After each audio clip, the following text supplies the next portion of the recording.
Boa noite, queridos. A paz do Senhor Jesus. Você que trouxe a sua Bíblia, abra comigo na carta aos Colossenses, no capítulo de número 3. Nós te adoramos, Jesus. Tu és bem-vindo, Senhor, e não há outro além de ti.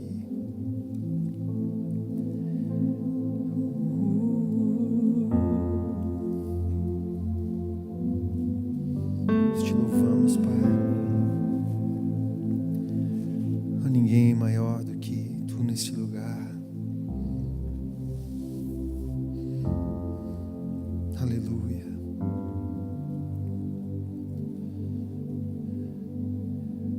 Nós temos compreendido nesses dias como igreja e discernido os tempos a partir do que Deus tem sinalizado através dos seus profetas, através dos seus pastores e mestres, através dos seus ensinadores, de que nós temos uma responsabilidade que com o passar do tempo, com o passar dos dias, conforme o nível de palavra que nós nos movemos, a nossa responsabilidade tem aumentado.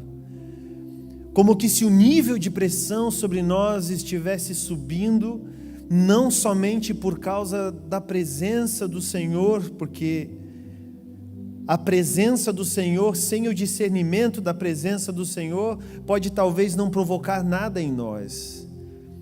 Mas quando nós entendemos o que significa a presença do Senhor, ou o que a sua palavra está comunicando, nós somos abençoados, porque nós não podemos e não conseguimos, como homens e mulheres que somos, desfrutar daquilo que não entendemos.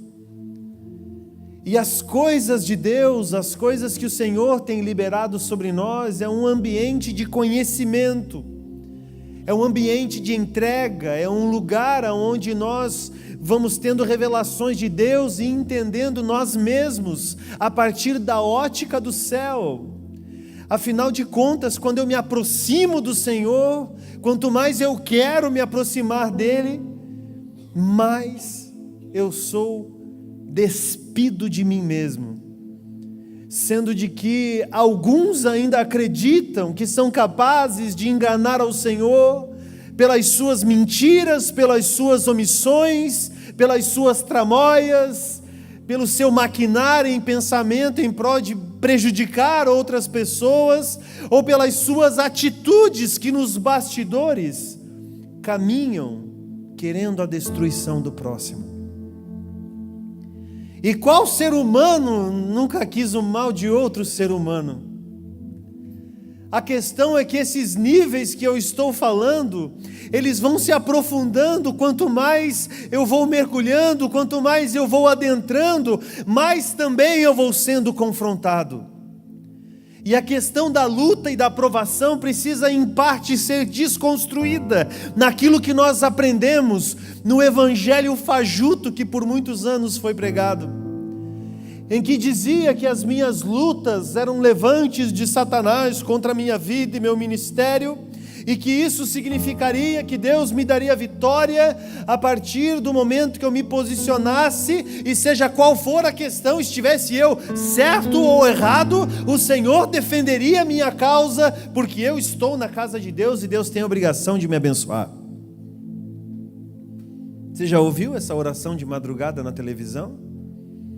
Ou talvez em alguma denominação com uma placa escrito Jesus bem grande, dizendo que Deus vai te dar a vitória a qualquer custo, como que o Senhor Jesus fosse um grande garçom, especialista no buffet celestial, e aquilo que eu levanto à la carte do céu, Ele vai correr com uma bandeja de ouro e me abençoar, porque eu sou o queridinho de Deus e Ele move céus e terras só para abençoar o meu umbigo e o meu irmão que se exploda, e a minha causa que prevaleça, e o resto que vá se lascar, em nome de Jesus. Você já viu crente terrorista ou crente do Estado Islâmico? Tem um monte de crente aí que às vezes abre o casaco e diz vai explodir, querido, sai de perto que lá vem. Sai de perto que lá vem boas novas. Não, sai de perto que lá vem o ataque de pelanca. A questão é que nós por muitas vezes oramos ao Senhor: Senhor, vem aqui, toma partido das minhas questões, cumpra a minha vontade, porque eu já não aguento mais, eu não consigo conviver com o simples fato de que a minha vontade não se cumpre.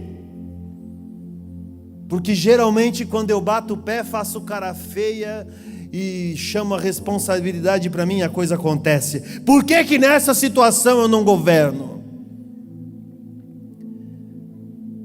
Pelo simples fato de que quando você começa a ouvir o evangelho da verdade, adentra em níveis no Senhor, e então a luta e a provação perdem o sentido, porque você começa a ser inserido em situações que você não tem controle, só para mostrar o quanto que todo o controle da sua vida está nas mãos dele.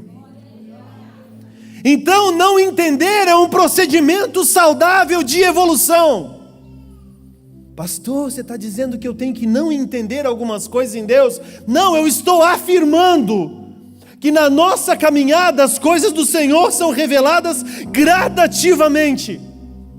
Porque se fossem reveladas de uma só vez, nós não teríamos o entendimento necessário para cumprir a vontade do Senhor em tudo o que Ele revelou, o que Ele tem, o que Ele estabeleceu desde muito antes para nós.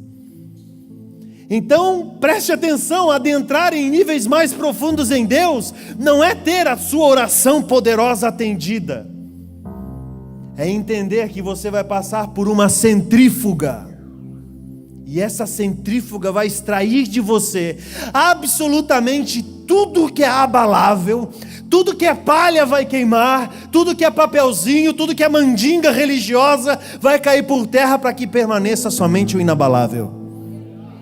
Somente aquilo que vai permanecer e ficar. Então nós somos seres em processo no Senhor. E todo aquele que se sente completo e já finalizado, de Deus já está tudo cumprido na minha vida, sou crente, todo domingo estou lá, volta e meia na quarta-feira eu dou uma passadinha, eu estou em dia com a casa do Senhor, eu sou dizimista, eu sou ofertante, então está tudo certo. Está tudo errado. Porque quando nos entendemos como prontos, nós nos tornamos arrogantes.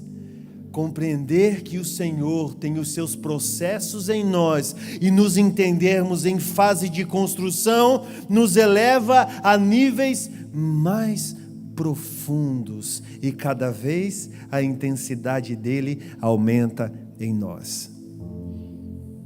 Quando eu compreendo os ciclos de Deus, eu vou mergulhando. E a carta aos Colossenses, no capítulo 3, nos diz assim: portanto, visto que fostes ressuscitados com Cristo, buscai o conhecimento do alto, onde Cristo está assentado à direita de Deus.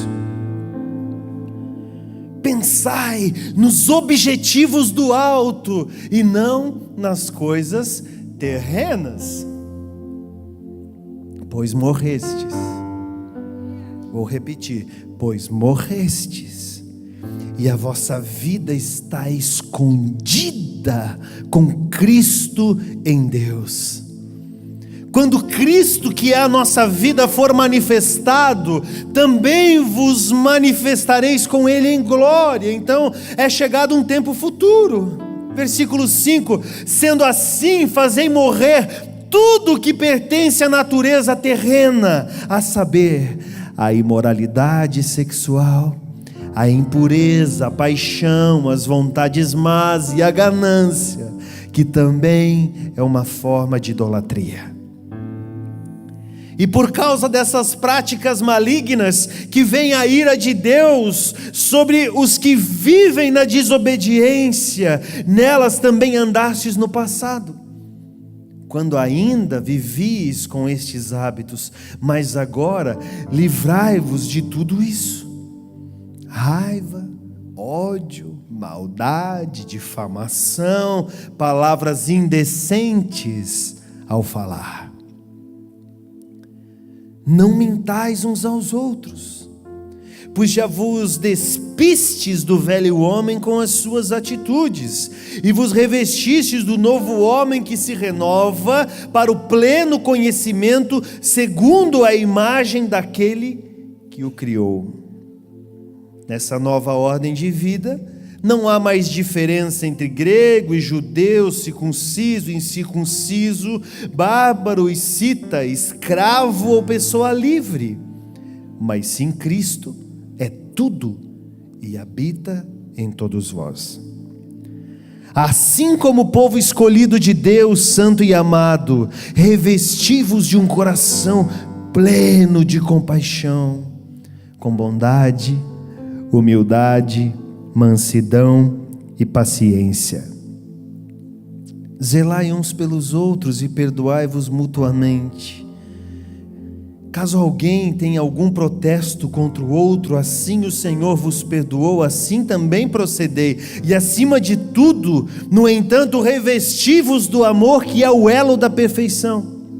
Seja a paz de Cristo juiz em vossos corações, tendo em vista que fostes convocados para viver em paz, como membros de um só corpo. E nisto, sede agradecidos. Habite ricamente em vós a palavra de Cristo, ensinai e aconselhai uns aos outros com toda a sabedoria, e cantai salmos, hinos e cânticos espirituais, louvando a Deus com gratidão no coração. E tudo quanto fizerdes,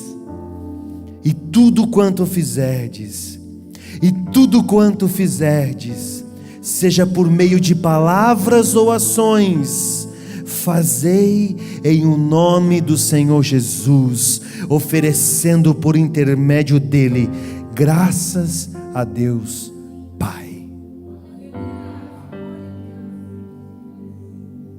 Acende a chama, ó Pai. Por que você veio parar aqui, hein? Que em uma vez brilhou. A gente para e se sente até meio saudosista, porque um dia, com toda a inocência de conhecimento, com toda a inocência de informação, com toda a inocência de Bíblia, com toda a inocência de pessoas, o Senhor veio com o seu Espírito e rasgou o nosso coração. E a gente sentiu aquele tremor muito louco e disse: essa mensagem é para mim, essa palavra é para mim. Então a gente entregou o nosso coração ao Senhor, confiando nele plenamente, e simplesmente Ele começou a fazer em nós, sem nós mesmos compreender o que Ele estava fazendo. Entender que essas verdades que nós lemos em Colossenses capítulo 3 não são utopia ou manual de crente textual, teológico, conhecedor, mas são questões práticas que nós precisamos entender para que nós compreendamos de uma vez por todas que no reino de Deus nós não fomos chamados para funcionar, nós fomos chamados para fluir. Porque funcionar, a gente funciona sem entender. Fluir, a gente funciona quando a gente vai compreendendo as coisas. E aí a gente compreende mais um pouquinho e anda mais um pouquinho. A gente entende mais um pouquinho e anda mais um pouquinho. O nosso coração vai sendo lapidado, vai sendo dilacerado. A gente começa a aprender a abrir mão da nossa vontade.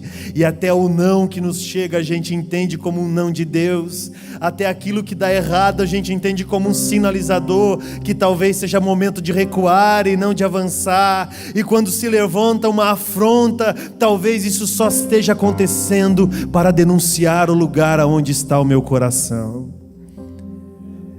Então eu começo a entender que eu ainda continuo sendo um crente terrorista, que debaixo da minha roupinha de santidade eu tenho uma argola que quando eu puxo, tudo à minha volta explode, simplesmente porque as consequências das minhas atitudes não são medidas no que elas podem causar no outro.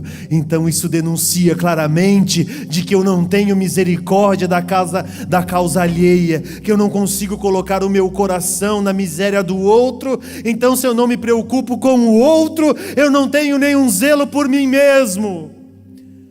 Porque como posso amar ao outro como a mim mesmo, se eu não tenho a competência necessária para compreender que eu sou o templo de Deus, e que abrir mão da minha vontade faz parte do processo de Deus, e que eu não devo deixar para depois aquilo que é a minha responsabilidade.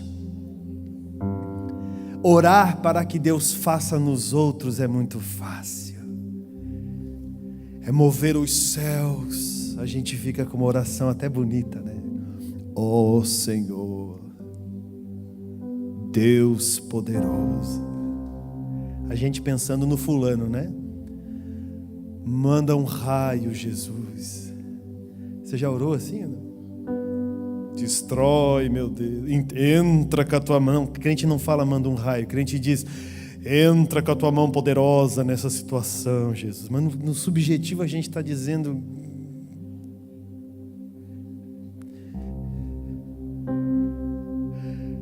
você já parou para pensar que uma casa, quando tem um monte de criança fervendo, e o pai chega na casa, está todo mundo alvoroçado, e a mãe está desesperada, e você chega e está tudo virado de cabeça para baixo, e o pai, para colocar em ordem, na dúvida apanha todo mundo, né? Todo mundo vai levar uma chinelada na bunda, até o que não fez nada, todo mundo apanha, todo mundo chora, todo mundo se acalma. A gente esquece que na nossa casa a gente é família. Que às vezes o que está acontecendo de errado com o outro é só o sintoma do que a casa está denunciando. De que quando eu oro pedindo a Deus alinhamento, talvez aquela depressão que se alojou ali, que não se sabe mais de onde tirar dinheiro para comprar Rivotril, seja só para dizer: essa pessoa não sabe para onde ela vai, por isso que ela está depressiva. Talvez aquela enfermidade que nunca vai embora seja só o sintominha de que talvez você precisa parar de fazer o que você está fazendo, porque está fazendo de forma errada. Entenda os sintomas, entenda os sinais. Alinhamento de Deus. Ou uma luta e uma provação está me dizendo que eu não estou no propósito, ou essa luta e essa provação está me levando cada vez mais para um tempo de alinhamento. Compreenda. Deixar as coisas para trás faz parte do seu chamado.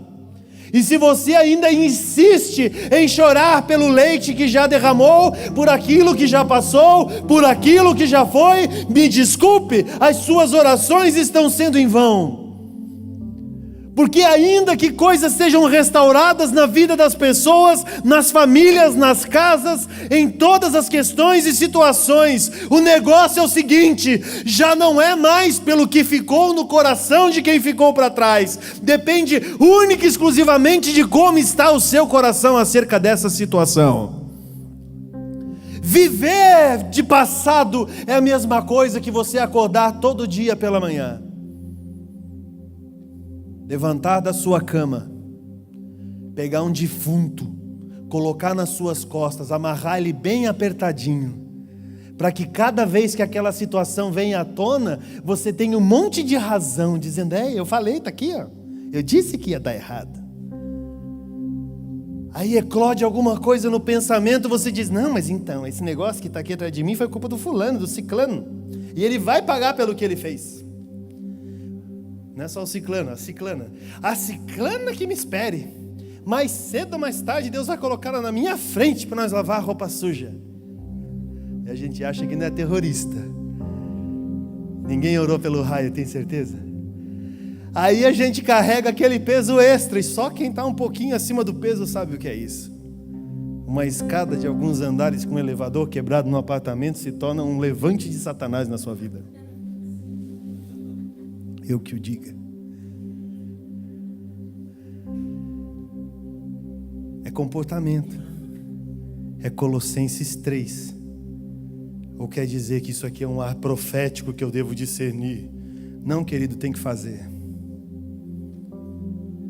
Que a bondade seja um sintoma dos seus passos. Que a humildade seja a poeira dos teus pés. Que lindo isso.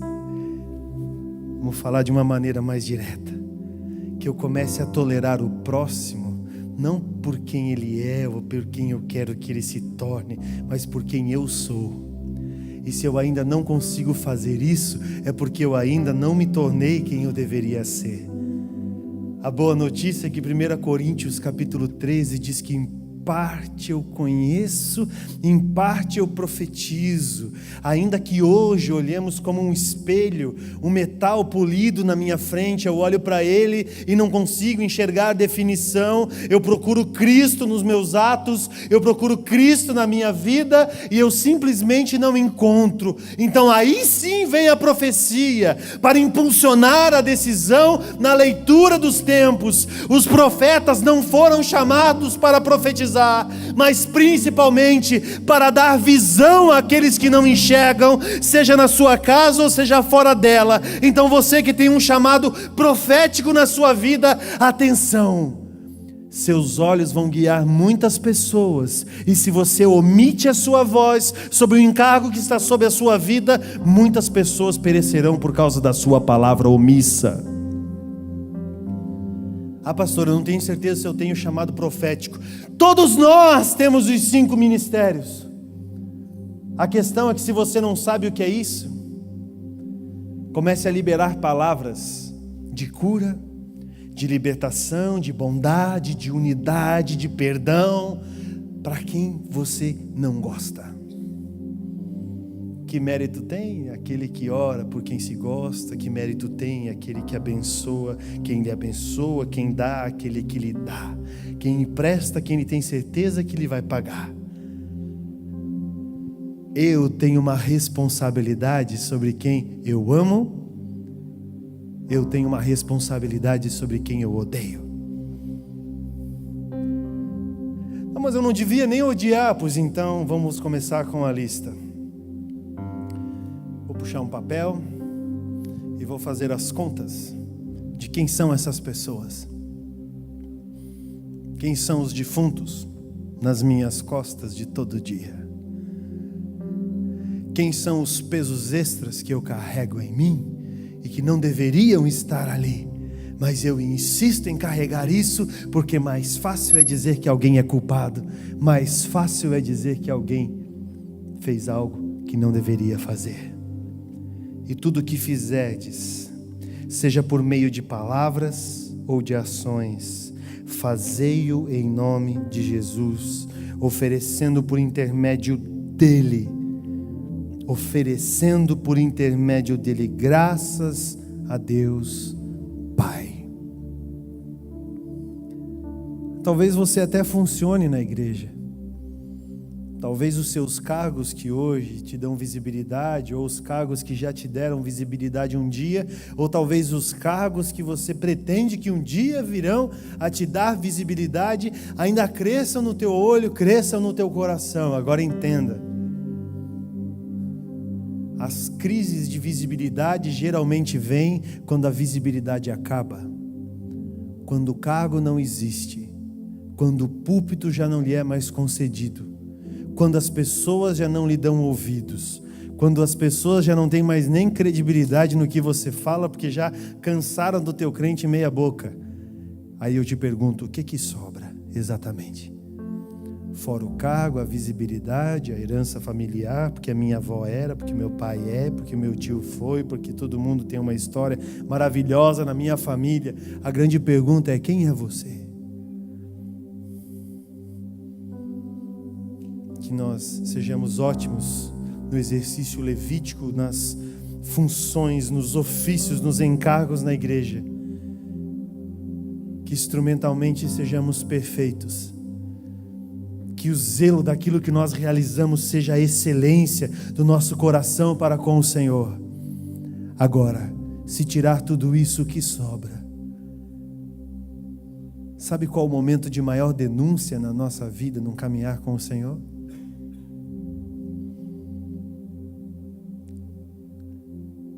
Quando você chegar na sua casa, quando eu chegar na minha casa, colocaremos a nossa cabeça no travesseiro.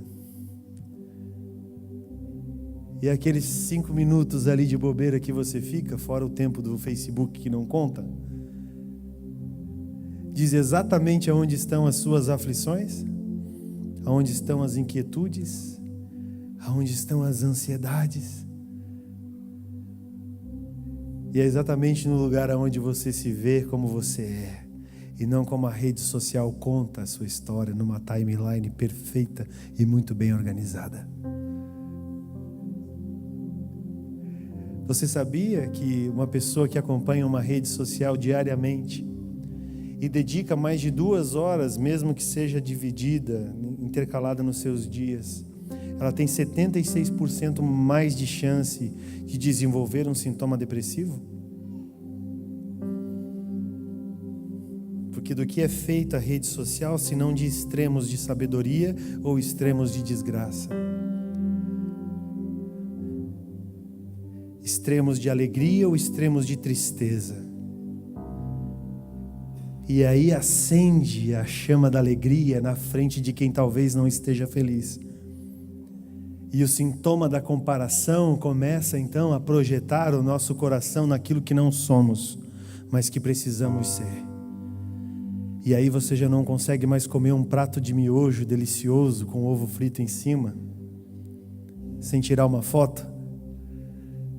Porque em meio à sociedade digital que eu convivo, eu preciso ostentar a minha face, eu preciso ostentar o meu meio. Eu não sou contra redes sociais. Eu sou pastor de comunicação do Ministério Mevan. Eu só acho que quanto mais reais elas forem, mais elas produzirão coisas boas das pessoas.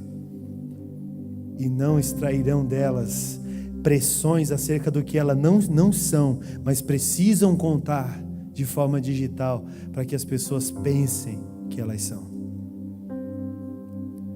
Ostentar algo que não é insistir em algo que talvez nunca se seja.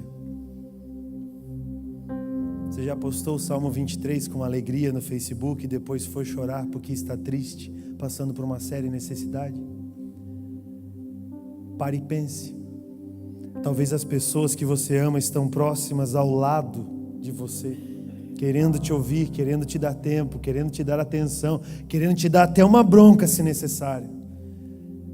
Mas é mais fácil desabafar no muro das lamentações de tela azul, no meu smartphone ou no meu computador, do que procurar alguém para conversar. Eu preciso te liberar algumas coisas nessa noite. E não me queira mal. Existe um lugar em Deus que nós precisamos sair, para que nós possamos entrar em outros lugares, porque o lugar da rejeição e o lugar da aprovação estão diante de Deus. E ainda que sejamos rejeitados ou sejamos aprovados, é sim um lugar de visibilidade. Então nós precisamos encontrar a aprovação do Senhor pelo que vivemos de verdade. Não existe mais esconderijo. Já era, irmão, acabou. Nós não temos mais para onde correr. Quando entramos na presença de Deus, estamos despidos. Eu repito, despidos. E nada pode ser escondido, nada pode ficar em oculto, porque Deus em nós tudo conhece e tudo sabe. Abra sua Bíblia comigo, na carta aos Hebreus, no capítulo de número 10, a partir do versículo 19.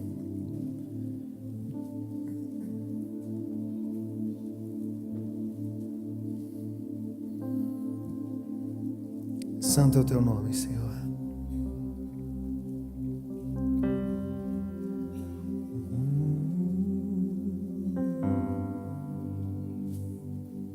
Te adoramos, Jesus.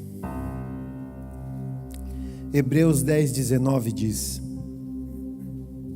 sendo assim, irmãos, temos plena confiança para entrar no Santo dos Santos, mediante o sangue de Jesus, por um novo e vivo caminho, que Ele nos descortinou, por intermédio do véu, isso é, do seu próprio corpo, e tendo um magnífico sacerdote sobre a casa de Deus, Portanto, acheguemo-nos a Deus com coração sincero e com absoluta certeza de fé, tendo os corações aspergidos para nos purificar de uma consciência culpada e os nossos corpos lavados com água pura. Sem duvidar, mantenhamos inabalável a confiança da nossa esperança, porquanto quem fez a promessa é fiel. E consideremos uns aos outros para nos encorajarmos às manifestações de amor fraternal e às boas obras.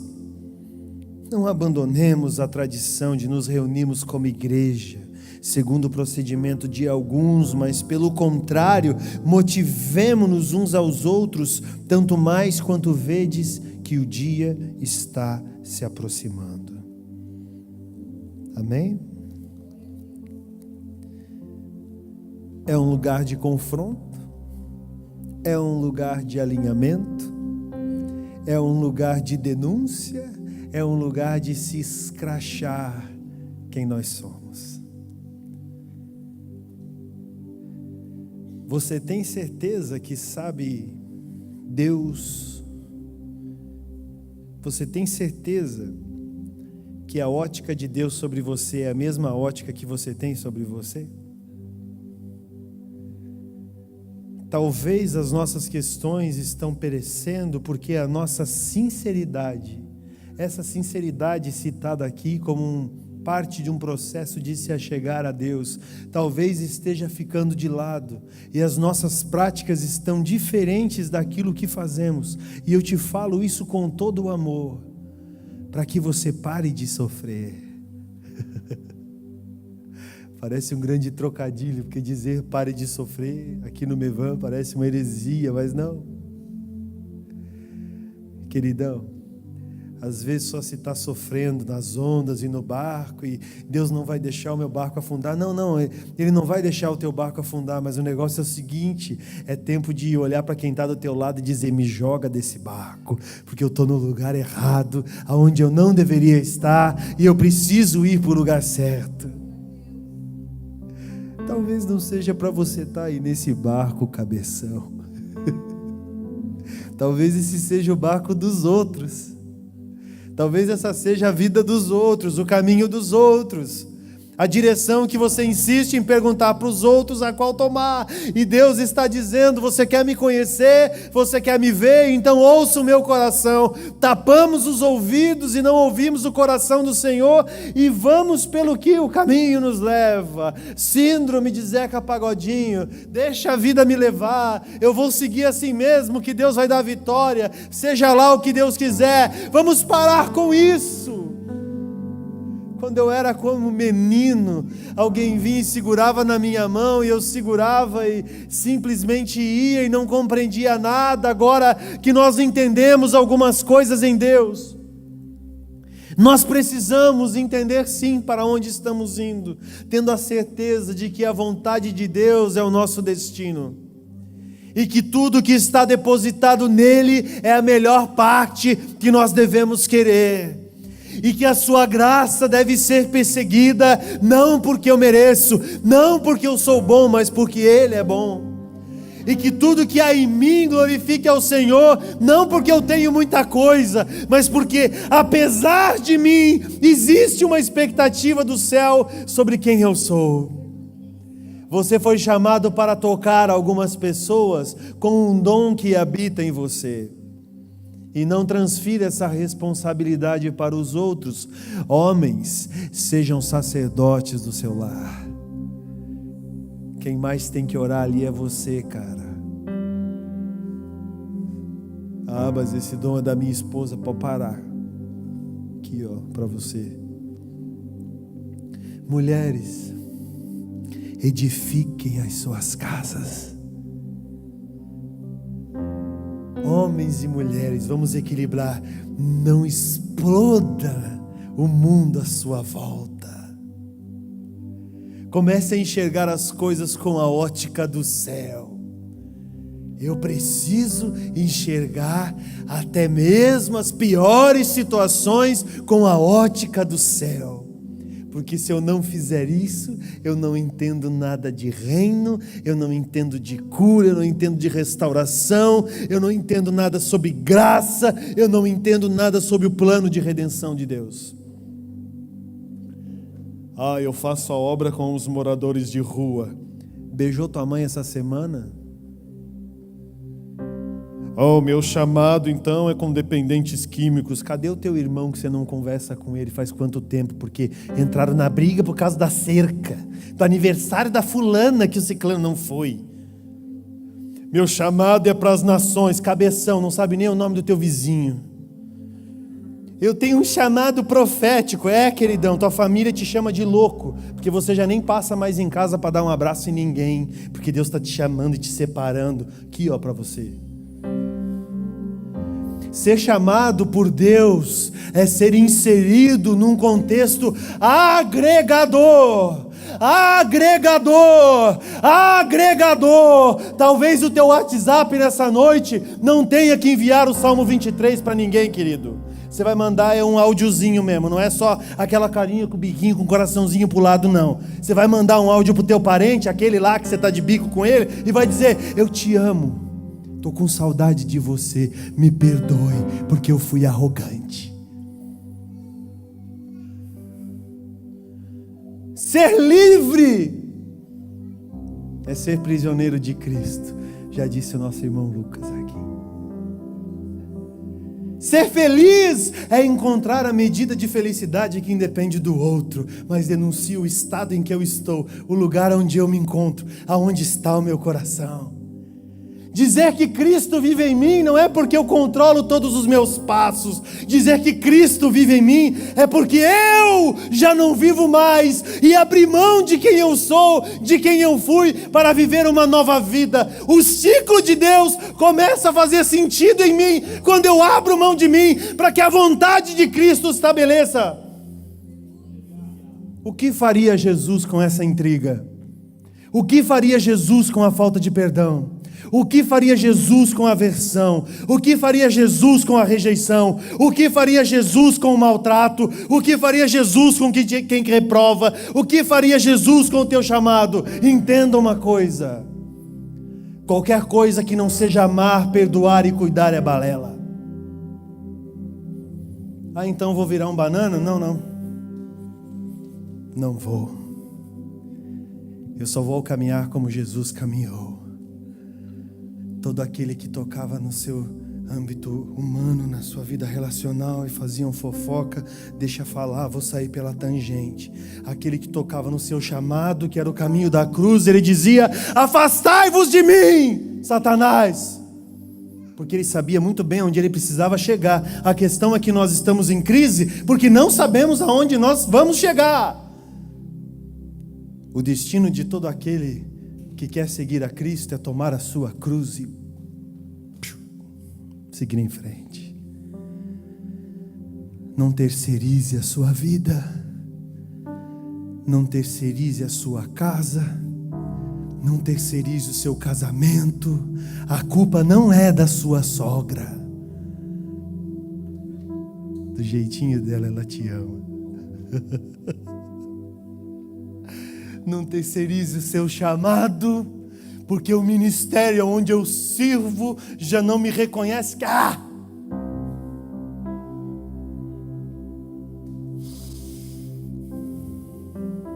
Identidade.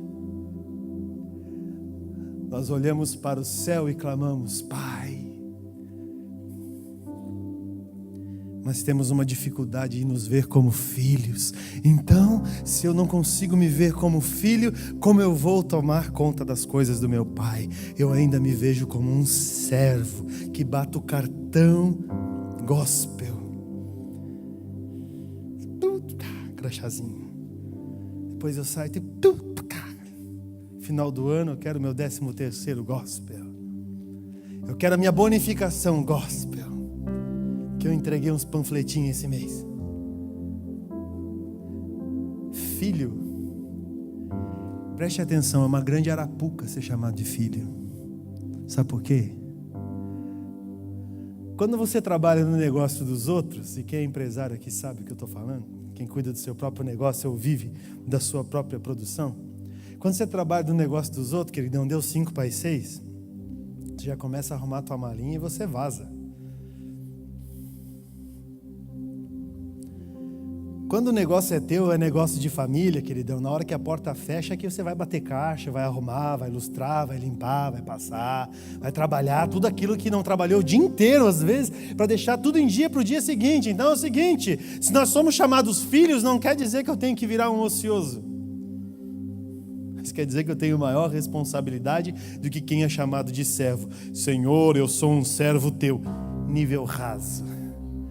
Nível hard é: sou teu filho, tu és meu pai. Qual é a tua vontade, qual é a tua obra, qual é o teu mover, qual é o teu realizar. Aí eu já não tenho mais feriado, eu não tenho domingo, eu não tenho 6 horas, eu já não tenho mais nem horário. Tudo que eu tenho e que eu sou se move de acordo com o que o Senhor quer para mim. Então eu me integro de corpo inteiro e aí já não sou mais eu que vivo, é Cristo que vive, e eu começo a sair de um lugar de falsidade. Lá em 2 Reis, no capítulo 5, nos conta uma história muito interessante de um homem chamado Naamã. E ele era um chefe do exército, ele era um cara bem posicionado no exército da Síria. E você talvez conheça essa música, a letra é bem bonitinha também para a gente cantar. E aí esse homem recebeu uma palavra, um direcionamento de Deus. E o cenário da vida dele era o seguinte: um comandante, um homem influente, uma pessoa que tinha palavra, que tinha voz, que tinha tudo. Mas quando chegava em casa, a esposa dele deitava com um leproso. Seus filhos comiam à mesa com um leproso.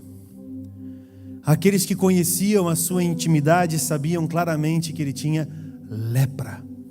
E lepra é uma doença, de acordo com o pastor Juscelio. Muito interessante isso. Lepra é uma doença litúrgica. Eu achei lindo isso. Porque toda vez que a lepra é citada no Velho Testamento, até mesmo no Novo Testamento, sob a ótica judaica, sob a ótica do povo de Israel, o povo de Deus, a lepra devia ser acompanhada de perto pelo sacerdote.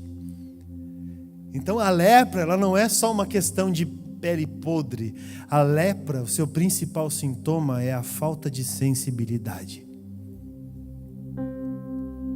Quando você encosta ou esbarra em alguma coisa, você começa a bater e se corta, e você já não nota que você se machucou, você não nota mais aquele sangue, aquela batida no dedo, cortou, machucou, feriu, e você já não nota mais.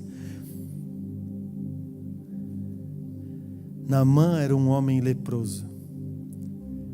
Quem o conhecia na intimidade tinha certeza de que ele já não tinha mais sensibilidade.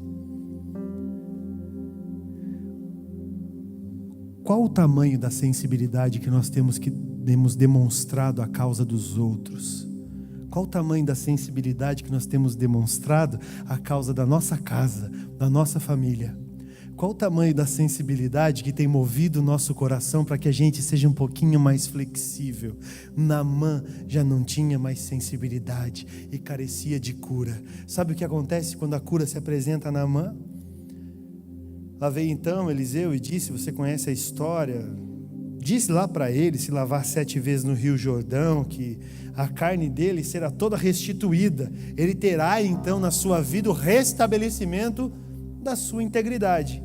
No entanto, Naamã, no versículo 11, sentindo-se insultado, retirou-se reclamando. Eu imaginava que este homem viria receber-me pessoalmente, invocaria em pé o nome do Senhor, o seu Deus, e moveria a mão sobre as minhas feridas e me curaria dessa enfermidade na minha pele.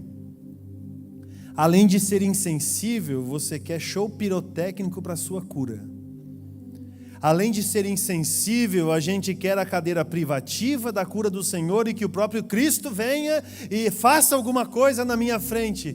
Sendo que, da verdade, simplesmente, se eu decidir descer até o rio e mergulhar nesse rio, eu vou ser restabelecido e reestruturado. Naamã foi curado, porque ele tomou uma postura e uma decisão. A decisão de fazer o que o Senhor o havia pedido. E a partir disso ele reconheceu que Deus era Deus. E que dele só caberia esse reconhecimento. Quero te convidar a se colocar em pé nesse momento.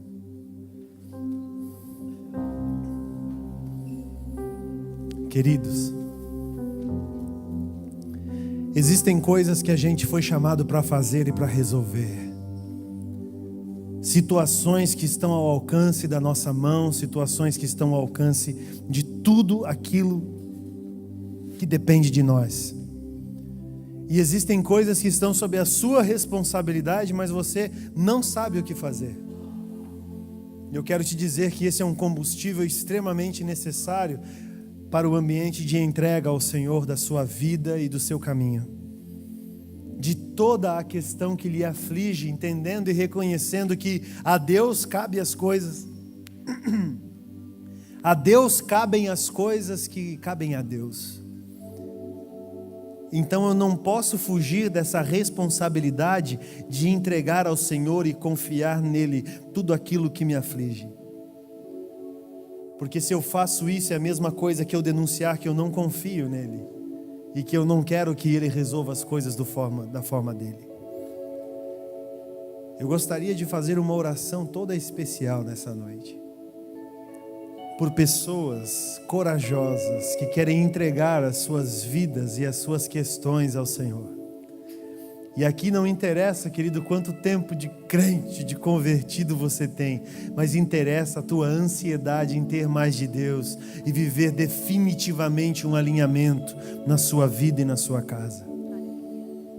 Eu gostaria de te convidar sim a vir até aqui à frente, declarando publicamente que você quer mergulhar mais profundo nessas águas e entender de uma vez por todas o porquê de tamanha aflição, de tamanho sofrimento, de tamanhas questões a se resolver.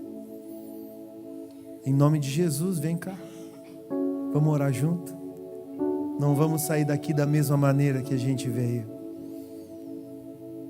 Entregar ao Senhor as nossas questões, as nossas ansiedades, os nossos fardos, não é feio e nenhum sintoma de fraqueza.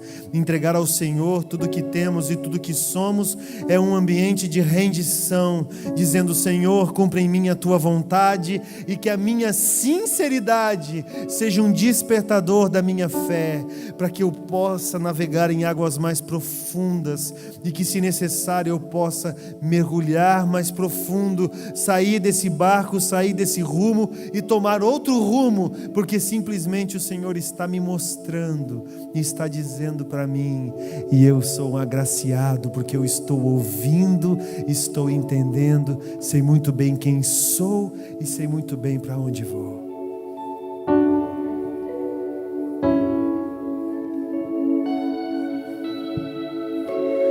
Tão perdido eu estava, tão distante de ti, e os meus pés tão cansados, sem ter pra onde ir, sem ter pra onde ir. Mas em meio ao caminho, a tua voz me chamou, olhou em meus olhos, e agora, filho, eu sou, e agora, filho, eu sou.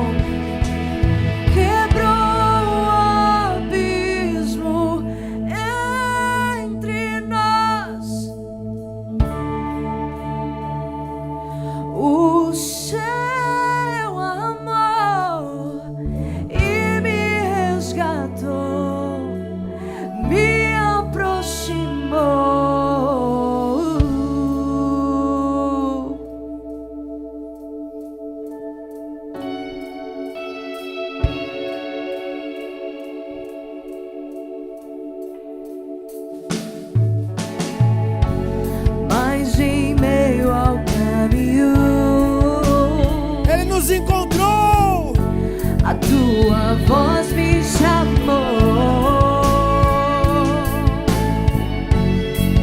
Olhou em meus olhos, e agora filho eu sou, e agora filho eu sou. Quebrou o abismo entre nós e revelou o seu amor e me resgatou, me aproximou. Quebrou o abismo entre nós e revelou o seu amor e me resgatou, me aproximou.